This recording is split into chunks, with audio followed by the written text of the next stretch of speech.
Okay, alright. Welcome back to my YouTube channel. I'm Mandy's Vlog. Nako po, eto na! Eto na mga kaibigan, ang inyong inihintay. Ito ang ating pinaglalaban. Dumating na ho ang hatol dito kay Senior Aguila. Gusto ko pong ibahagi sa inyo ang video na ito. Actual video ng pag-aresto dito kay Senior Aguila paglabas ho ng Senate hearing. Siya ho ay ikukulong na diyan ho sa City Jail, tunay na kulungan dahil lumabas na ho ang warrant of arrest. Maaksyon na pag-aresto dito kay Senior Aguila. Laman ho ng video na yan ang ating tatalakayin, at kung bago pa lang po kayo sa aking maliit pa na YouTube channel, inaanyayahan ko po kayo, please subscribe. Sabay-sabay po nating i-like ang video na ito kung nagustuhan nyo po. Ako'y muling nakikiusap mga kaibigan. Kung pwede lang ho, patapusin po nating panoorin ang kabuuan ng vlog na ito. At nang sa ganon, lubos po nating maunawaan. Eto na, samahan nyo po ako mga kaibigan sa maaksyon na paghuli, pag-aresto dito kay Senior Aguila. Ano na makuha din? Sige. Anong pangalan mo?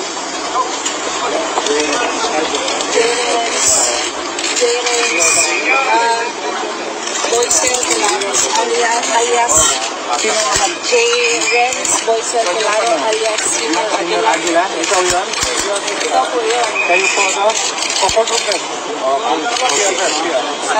Sir, may warrant of arrest po kayo for qualified traffic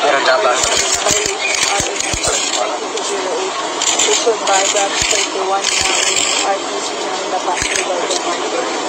Sir, you have the right to remain silent. You also have the right to reserve the submission for the law. You have the right to a lawyer if you can appoint one. And also for review for before you naiintindihan mo po ba natin i-effect na po namin ng warrant of arrest. Ito na yung sa attorney like may bosit ako. Oo. Para may pagsilbing kami sa kanila. Medical certificate. Dalang kami sa Okay po.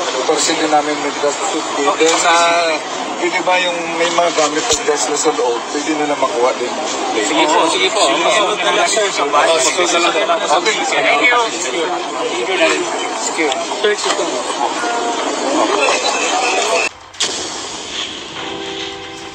Nako po, matutulog sa kulungan na bakal kasama ang mga preso, ano ba yun? Mga nakakulong sa tunay na kulungan City Jail.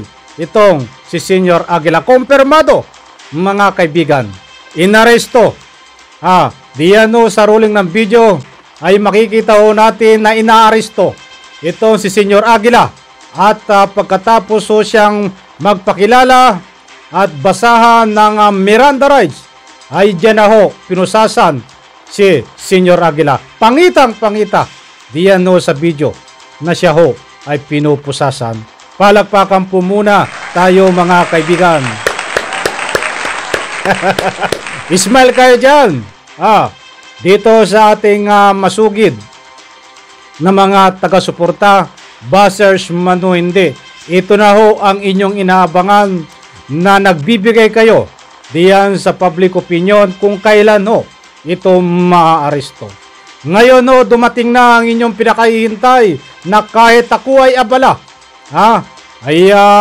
ako ay tuwan-tuwa na magkaroon po ng kahit kaunting vlog na ito para mapaabot ko ho sa inyo ang tunay latest na update dito ho sa pangyayari na kumpirmado na inaresto itong si Senior Aguila. Mga kaibigan, ayon po dito sa nakuha nating mainit na pag-aresto kay Senior Aguila, ay mayroon siyang 12 na kasamahan na inaresto din po na membro at opisyal ng kulto ho diyan sa kapihan. At pasensya na ho, ibibigay ko po sa inyo ang kabuuan ng video na ito, full story at mga pangalan kung sino ang mga inaresto na 12 pa na kasama nitong si Senyor Aguila. Datapwat sa puntong ito ay gusto ko lang pong ihatid sa inyo dahil marami ang nag-aabang dito, marami ang nagtatanong kung kailan daw ho mapupusasan itong si Senyor Aguila. That's why nandito na po ang inyong mga kahilingan. Sinagot na ng Panginoon Diyos dahil sa matitibay ho na ebidensya ay napusasan na po at ikukulong ho ito si Senyor Aguila diyan mismo kasama ang iba pa niyang kasama na dati nakakulong diyan ho sa Senado ay idediretso na po ito dito sa mismong kulungan sa kung saan mang city jail ito dapat ikulong. Abangan po natin bukas at ibibigay ko po sa inyo ang complete details dito kung saan nakakulong na ika nga po ay city jail, mga kaibigan. Maliwanag po. Kanina ho ay ako ay nag-vlog. Ang dapat ang i-upload ko ay yung kaganapan diyan sa Senate hearing. Dahil alam ko ho, doon sa kaganapan sa Senate hearing ay nandun pa siya na hindi pa inaaresto. So balit ilang oras po ang nakakaraan paglabas ho ng Senate ay bigla itong ikangay pinalibutan ng mga alagad ng batas, NBI ang umaristo ho dito upang pusasan. Sana all. Bakit ho ako napasana all? Maraming ibig sabihin po ng sana all. Marami po tayong tinalakay dito. Teka nga po yung mga kaso, subalit ngayon ho, ay ito pa lang taon 2023 na si Senyor Aguila pa lang ang napusasan po mga kaibigan. Kaya doon po pumapasok yung sana all. Dapat lahat ho. But anyway, abang-abang po tayo sa iba pang kaso. But dito muna tayo nakatuon kay Senyor Aguila, napakaliwanag po. Kaya doon po sa mga masugid kong taga-subaybay na sinubaybayan ito, please share po ang video na ito. At sa ganun naman po ay mapanood ng ating ibang kasamahan na nag-aabang tungkol dito sa pag-aresto kay Senyor Aguila. Dahil napakarami yung nag-aabang dito. Nagagalit na nga ho sila kung bakit hindi ito agad dinaaresto. Bagamat nakakulong po siya diyan sa ika nga po Senado. Subalit, kulungan po na kwarto, naka-aircon. Ba't ngayong gabing ito ay matutulog siya diyan po sa city jail kasama ang mga ordinaryong mga nakakulong? Nako po, mainit-init doon mga kaibigan. Magpapaypay ka talaga doon. Yan po ang talagang katotohanan sa loob po ng kulungan. Hindi ka pwedeng maging VIP na talagang mainit doon kasama mo, kasalamuha ang iyong ika nga po'y kapwa nakakulong na yan po ay isang paraan upang magbayad ka ng anumang kasalanan na ginawa mo according ho diyan sa mga ebidensya na nakuha po kaya ikaw ay napusasan. Disclaimer lang po. Ang ilang kaso ho na sinampa dito kay Senyor Aguila ay no bail recommendation. Ibig sabihin ho, habang nililitis ho ang kaso ay wala po siyang pansamantala na kalayaan bagkos nandiyan po siya sa kulungan habang nililitis po ang kaso. Matagal-tagal po ito mga kaibigan. Ay halimbawa abutin ka ng, alam mo dito kalakaran sa ating bansang Pilipinas ay inaabot po ng 5 taon, 6 na taon, may 10 taon pa nga bago ka masintensyahan ng beyond reasonable doubt na pwede ka nang ikulong diyan sa Bilibid. Matagal-tagal po yan. Kaya't habang nag-iintay po siya ng desisyon bago mabanggit ang beyond reasonable doubt na guilty siya sa kaso, ay maghihintay po siya dahil ito po ay no bail recommendation. Diyan po siya wala nang laya, diyan po sa kulungan. At kapag nasintensya ay siyempre diretso doon sa Senado. Sa Bilibid. Huwag po natin sabihin na ito ay hindi masisintensyahan.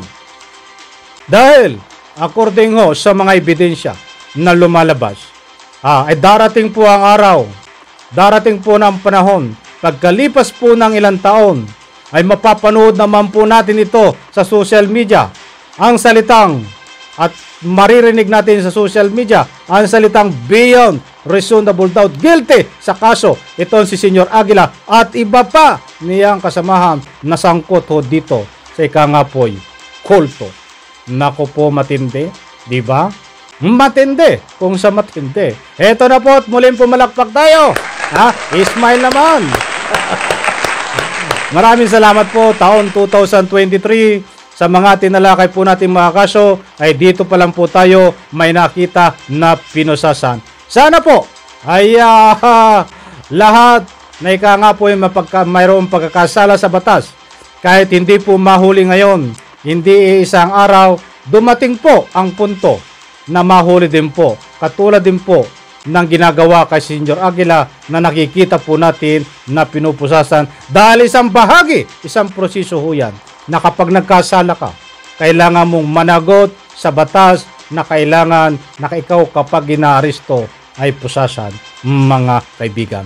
Okay, alright, hindi na natin nahabaan itong ating ika nga po'y pagtatalakay dito. Ito po ay kahit ako'y abalay. Sabi ko nga po, tuwan-tuwa ako sa inyo na mag-vlog ako kahit maikli lang at nang sa ganun ho, makapaghatid sa inyo ng makatotohanan na balita at nang sa ganun po, yung inaabangan nyo, nakaabang-abang, ay magkaroon po kayo ng tunay na ika nga po'y kaalaman sa latest update tungkol dito sa pag-aresto kay Senyor Aguila.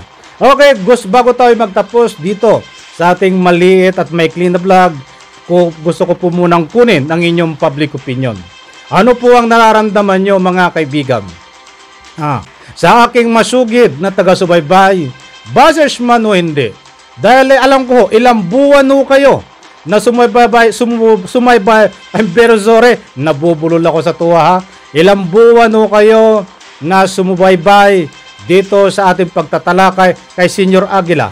Ano po ang nararamdaman nyo ngayon? Na ika nga po ay nandiyan na kitang-kita na inaresto siya ng ating mga kinahukulan ng NBI upang ikulong na sa tunay na kulungan.